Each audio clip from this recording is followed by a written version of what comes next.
ఈ గుళ్ళో మందుని తీర్థంగా ఇస్తారని అంటే మీరు నమ్ముతారా? అయితే నేను ఖచ్చితంగా నమ్మిస్తా మీ చేత. సాధారణంగా మందు బాబులు తీర్థం పుచ్చుకున్నారు అంటూ ఉంటారు కదా. అలాంటివి మనం చాలా వినే ఉంటాం. కానీ ఈ గుళ్ళో నిజంగానే మద్యమే తీర్థంగా ఇస్తారనమాట. వినడానికి ఆశ్చర్యంగా ఉంది కదా. ఈ ఆలయం ఎక్కడుందో తెలుసా?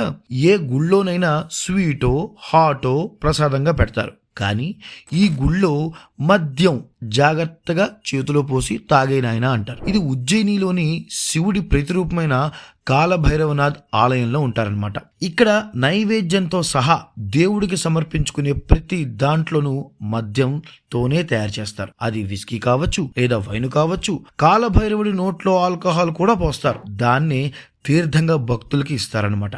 మామూలుగా ఆలయాల చుట్టుపక్కల షాపుల్లో పువ్వులు స్వీట్లు వంటివి అమ్మడం చాలా కామన్. కానీ ఈ ఆలయం చుట్టూ వైన్ షాపులే ఉంటాయి, మందే అమ్ముతూ ఉంటారు. వింతగా ఉంది కదా. ఇలాంటి వింత వీడియోలు చూడాలనుకుంటే యువర్ మీడియా హౌస్ యూట్యూబ్ ఛానల్ని సబ్స్క్రైబ్ చేయండి, లైక్ కొట్టండి, షేర్ కొట్టండి.